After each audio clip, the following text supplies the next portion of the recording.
Hello, hello, hello, and Hey, everybody. welcome to this edition of Office Hours with Lanora. You'll notice that I have a guest. A friend has joined me here at the Chicago Association of Realtors, Mr. Jacob Knapp. And Jacob is the director of our commercial services department, correct? Yep, that's right, Director of Commercial Services. So I work with any realtors or real estate professionals who belong to Commercial Forum that do commercial real estate. Okay. So today I told you I would be having additional guests to come in based on your inquiries and requests, and commercial has always been one of those areas that I've received a ton of questions about. People specifically want to know how to enter the industry. So I said, let me go get somebody that's an expert in this area, the guru of everything commercial around here, my buddy, Mr. Jacob. So today we're going to learn a lot more about that division as a whole, because not everyone necessarily earning a license want to do residential. Some people use residential as a starting platform to launch them into a commercial career. Others say directly right out of the class, once they've earned that license, I definitely know I don't want to touch residential. I want to go 100% into commercial. So Jacob will talk a lot more about that and maybe what that process looks like. Remember, Office Hours with Lanora, just in case you didn't know, Jacob, good. I know you like my page, but Office Hours with Lanora serves 3 points. The first point is we're going to definitely take care of anyone interested in a career in real estate. So learning about the requirements, what it's going to take for them to successfully become a student. The second part of Office Hours with Lanora will speak to the student that now is preparing themselves to take the actual licensing exam and passing on that first attempt. So I like to give techniques and tips and help for them to do that. And the third reason for Office Hours with Lanora is eventually that person that has become the real estate professional, keeping them in the industry, making sure that they have the experience and have a point of contact where someone here who can kind of relate and help them stay in this industry. So you guys know I take notes and write my questions down because I don't want to forget anything, and I wrote down a lot of what you guys have asked. Tell us a lot more about you and what you do here at the association, Jacob. For sure. So first of all, it's an honor to be on the show. I love Office Hours with Lanora, and I like the mission of the show and that idea of getting people into the industry and keeping them there. You know, real estate is a great profession for people and a great way of making money. It's a flexible industry, and it works out very well for a lot of our members in different ways. Some of our members do like residential because it affords them that flexibility to work around their kids' schedules, their family schedules, and it can be a very adaptable discipline. And that does make it a little bit different than commercial. Typically, commercial kind of works off of a 9 to 5, Monday through Friday kind of business vibe. And that is attractive to some people. Also, the deals typically have larger volume and thus larger returns. So when you close an office building like the one you see in the background, the Tribune Tower, that's going to have obviously a big payout to the broker who does that deal and all the developers and all the people involved. And that can be a big enticement for people to get into commercial. I got into commercial not because I'm practicing or doing real estate. I've never done a deal, and as I say, I never will. But I got into it when I was with NAR. I went there initially as a communications person to work on the commercial team. So my job was to run the Facebook, the Twitter, the LinkedIn, to handle our outreach, our messaging, to put together the various brochures and pamphlets, to work events and set them up, and to be there to interact with realtors, to let them know what we could do for them. And in the process, I learned quite a bit about how real estate works at NAR and for realtors out there and what commercial is like and how it's distinctive. And I brought that with me to CAR when I came here to work as Director of Commercial Services. Day to day, my primary duty is to work with our members of Commercial Forum. If you're not familiar with that name, basically it's the commercial division of the Chicago Association. So if you are currently a member or a realtor and you select a commercial interest in your record about who you are with your ID and all of that you want to learn about commercial or that you're doing commercial, then you automatically get pumped into our Commercial Forum membership, and you should receive any emails about commercial events. But we also have it available for people who are not realtors. So let's say that you're with a brokerage that just doesn't want to become a realtor, they don't want to buy in, but you do. And what you can do in that situation is join the Commercial Forum, which a lot of folks choose to do, And that gives you access to some of the benefits of being a realtor. You still can't see the MLS, of course, and you can't call yourself a realtor, but you do get access to discounts on education through Realtors Real Estate School, which Lanora talks a lot about, and that gives you access to our advocates, Christopher J. Anderson and Adrian Morawski, who can hear your concerns, who can update you on what's happening at the city council or at the county building, and can kind of express your concerns and fight for your needs. Right. So this is kind of the meat and potatoes of what I do. I work with those members that are interested in commercial, and I help connect them with those services. I know that I've transferred a few students, well, not students, because they've earned their license at that point, and they have questions about Yes. Becoming a commercial broker. And although Jacob doesn't get probably a ton of those phone calls or whatever, and he might now, but I'm just saying. It's a good problem to have. It's, right? it's a way for them to kind of talk to you and get introduced to the field and learn more about education opportunities, events that may be upcoming, and just finding their way and their legs in the field of commercial. Correct. So my next question to you is, okay, so I want to become a commercial broker.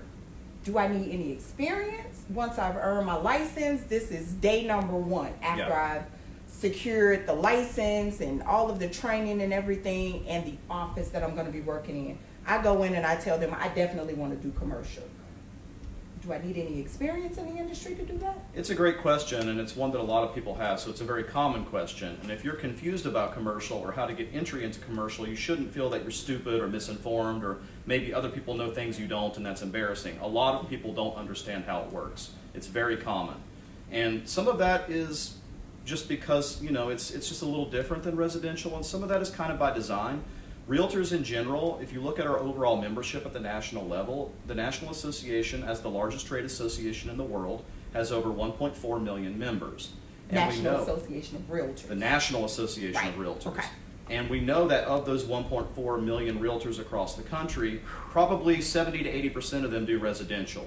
And as a result, a lot of realtor sort of services and outreach are centered on residential issues, as they should be. But we do know we also have several 100,000 folks that do commercial. And that story is true here in Chicago as well. We do hear a lot more residential topics coming out from the Chicago Association because, again, in our 16,500-ish members, Primarily. most of them are doing residential deals. And the group that does commercial is smaller. So it's a volume thing. And as a result, a lot of people think that realtor means residential. And a lot of you may think that. So you may think, well, if I want to do commercial, I have to look somewhere else. Right. Another common misconception is that you need a different license. A No. lot of people think that there's some difference between the residential and commercial license, and if Right. you're a licensed broker, you need to do something else to do commercial. Yeah, And that that's simply what isn't she true. A license is a license. So you don't need to seek out extra licensing to do commercial. Right. Once you are licensed, you can do it if you have the will and the ability. One license. So it's the broker pre-licensing course that you would need to complete. 75 hours in length now for the state of Illinois. 60 hours can be completed either online, in the classroom, or self-study. Last 15 hours at our school, the Realtors Real Estate School, is always done in a classroom setting. So you successfully complete 75 hours of coursework, move on to take the state and national exam, 2 parts but 1 test. You pass that, both with a 75% or better in each area, you have a broker real estate license. That's and right. You can practice residential, you can practice commercial. No difference in the license type. That's exactly right. But there is a difference in the knowledge base. That's right. And that's where there can be a Lots. little bit of a steep learning curve. Exactly. Yeah. It can feel a little intimidating at first, especially if you're not familiar, or maybe you're not a business school graduate, or you didn't have a background in real estate in that way. A lot of our members are self-taught, and they come into the industry pivoting from other industries. That's right. And so it can be intimidating thinking about getting into commercial. And a lot of the brokers that do commercial will kind of reinforce that opinion, because they like the idea of having exclusive control over that industry, and they might not always be as welcoming, or they might come across as prickly. And I think that can deter a lot of people, but you shouldn't feel deterred by that, right? You shouldn't be. That's a nice word to Well, use. I like my vocabulary sometimes. But yeah, I think that the biggest thing you can do if you want to get into commercial is to educate yourself. Yes. And there's a lot of different ways you can do that. When I was hired by the National Association, I took the first 3 months and dove as deeply as I could into social media and into industry publications. And I read everything that I could read. And that's how I learned about a lot of the aspects of what makes commercial real estate work. Social media can be terrible and nightmarish and stressful, but it can also be a wonderful way to educate yourself. And if you know of brokers that are active online, that do commercial, and that you think are really good at what they do or you admire, following them online, seeing what they're posting, seeing what they're reading, that can be a crash course for you to learn about commercial real estate. Also, another misconception is that the Realtors Real Estate School only offers residential education, and that also is not true. No. We have a lot of commercial classes, and they convey CE credit just like the residential courses. That's right. So you can literally educate yourself by attending those classes with other commercial folks and commercial instructors, and you can learn maybe if you're interested in commercial property management, or if retail might be your niche, or if office is of interest to you. We have instructors that cover those topics, and you can learn in that manner. I often tell people, especially around continuing education or the renewal time, like right now. Yeah. So for many we're up on the deadline soon, so April if y'all are 30th, dragging your feet. April 30th, 2020. So for anyone who currently hold a broker's license and you may have an interest in commercial real estate, this is a good time for you to be taking a continuing education class, as long as you don't have post-licensing, but you can still take the class. Take a continuing education class, CE class, in commercial. That's so right. Commercial 101. It's a great way to kind of get your feet wet in that industry, like Jacob mentioned. Be in that same environment with those people that are renewing their license as well, but maybe already in the commercial sector, in the industry, working every day. Conversations can be had. You might network and find a friend in commercial and maybe even partner on a future deal. So it's a great way to get exposure, I would say, even if you don't know who to go to or where to go to. I would agree, and I want to highlight a point that Lanora brought up, which is a really good one, and that is the power of the human connection. Yes. As we know, real estate is a relationship business. Deals happen kneecap to kneecap, across a table, or at the side of a room, or on whatever that looks like for you. And we know that technology has replaced some of the things that real estate professionals do, but it will always be a relationship game. And the reason I say that is because I want to point out that even if there are courses available online, and a lot of the local education providers that are not ours will offer online classes, and you certainly can take them, and if that works for you, that's wonderful. Wait. But you don't meet people. You don't meet people that way. And the classroom experience is really valuable for more than just access to the instructor. Yes. You will meet people in those classes that are either maybe in the same place as you, that are interested in getting into the industry, or that may be further along in their careers, and that can become a base for referrals, for mentorship, and for networking that can be really empowering for you. So attending those Realtors Real Estate schools has that wonderful added bonus of that human connection, which all of you are good at, or you wouldn't be realtors. My next question for you, Jacob, because you just mentioned that in terms of mentorship, do you think, I'll use myself as an example, 17 years ago, when I earned a real estate license, I actually worked and partnered with a sponsoring broker that did both residential and commercial. Mm-hmm. So for me, it was super easy, although I did predominantly residential. When I got my sea legs in the field of commercial, I didn't feel as comfortable trying to venture off and doing something in the best interest of my client. I reached out. I walked right up the hallway and reached out to one of the commercial division experts and brokers in that department, and we partnered on that job, that transaction. So I know that you're going to speak more about that partnership you've already started. Do you suggest, because not everyone is going to have a space where they have both sectors within that office, do you suggest events or various things to just get exposure to the commercial sector besides the classroom experience? What do you think I should do if I'm interested that way? Absolutely. You're lucky because you're in the Chicagoland region, and whether you're working within the city limits or in the suburbs or the exurbs around the city, you have access to a ton of wonderful programming. The Chicago Association and our commercial forum provides a lot of really good programming, and those are great networking opportunities. I know because I attend these events and my members love it. And this is a chance for you to get in the room with people who are currently doing the job maybe you hope to do one day, and to get on their radar, let them learn who you are, and possibly find a sponsor or a mentor for your career. It is absolutely true, as Lanora said, that not all brokerages or office or outfits will have a commercial division or a commercial presence. Some focus solely on residential. For example, maybe they're only doing luxury units and they don't have space for anything else. And that's great. That's fine for that brokerage. But if you're in a brokerage like that and you want to learn about commercial, you may feel there's nowhere to go. And events can be a great place to break out of that feeling and find people that can mentor you. Good, good. Tell me a lot more, because you and I have had this discussion, but tell me a lot more about the power of the referral. Yes. I love that phrasing, and I think it's a very valuable idea to sort of marinate on as you're thinking about your career. And I did say marinate, but she said sea legs a minute ago. So I think we're kind of on a level here with our verbiage. But yeah, we oftentimes know, because of our code of ethics as realtors, that we need to be qualified and able to do the best job for our client. And we should not accept a deal if we're not going to be able to kill it on that deal. If we're going to do a poor job or get in hot water or maybe mess things up, we're supposed to refer that out, Please. right? And we learn, too, that can be rewarding because we don't have to sink a bunch of time into it. We refer the deal to someone. When they close it, we get a little paycheck out of that, and that's not a bad deal. And for a lot of people, that's the end of the story. They get their referrals, they have their agents they go to, they refer them out. If it's a retail deal, I'll go here. If it's office, I'll go there, and I'm done, end of story. But you can extend that relationship, and what a lot of people will do is they'll use referrals as an entry into mentorship.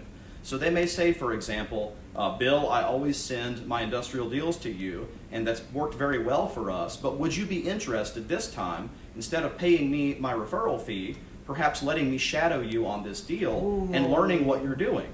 And a lot of folks will do that. They'll be happy to, because they already like you and you've developed a rapport with them and trust, and they're making money off of you. So a lot of times they're more than happy to cultivate your career because there's already an allegiance and a connection there. And I think that can be a very powerful thing. And again, classes, attending events, following online, reading the magazines and looking for names can be ways to find those people that you refer to. So if you don't already have people to refer to, you can find them. It's not that hard. I told you guys he was the guru. I told you, he knows it all. I like that Jacob is approachable, always smiling, very friendly. Sometimes commercial can seem so big and you just don't feel comfortable. A closed mouth don't get fed. So if you call me or email me and you want information and you've gone through that licensure process and everything and you're really ready to get started in the field or the industry itself and you have those commercial questions, I'm definitely going to refer you right over to Jacob because he would be the person to tell you more and be more descriptive in that area than me. But I do know from my own personal experience, we talked about the code of ethics or whatever, don't go out there and start a commercial transaction and you're really not versed in what you're doing. Think about your client and the purpose of them wanting to submit a contract for said property. Always work in the best interest of your client. So you really can land yourself in hot water. It's not hyperbole to say that. You don't want to get in trouble like that. So Jacob, I just want to thank you again. You just don't know. I was like, I want to have Jacob on here, commercial. He's going to be my first speaker of the new year. I thank you for taking the time out to talk to me and my friends, because you guys know you're my friends, right? But this has been the Office Hours with Lanora Commercial Division, or the series related to commercial. So I want to thank you guys again for joining me. Thanking Jacob for joining me. You know what to do. Like, share, and subscribe to both this Facebook page as well as the YouTube channel, Lanora, Lanora RRES. Share this with a friend. Remember the power of the referral. So if you're the expert in your area, always reach back to make sure that you can help someone else learn more about different options related to their field. You know, they can always call me too. And I want to thank you for having me, Lanora. And, in addition to reaching out to Lanora, our website also has a lot of resources available online. So when you go to chicagorealtor.com and you click on member groups, you can find Commercial Forum on there, and you can get a hold of me through that. You can learn about our events and education, and you can find out what's happening in commercial. Also, on a personal note, today is Johnny Cash's birthday, and as a native West Virginian, I grew up loving me some Johnny Cash. And yesterday was Twin Peaks Day, which you can see from my flannel I'm a fan of. So here's my double R mug. Salute and happy birthday, Johnny Cash, and thanks for listening to me, everybody. Thank you all. Have a great rest of your week. Bye-bye.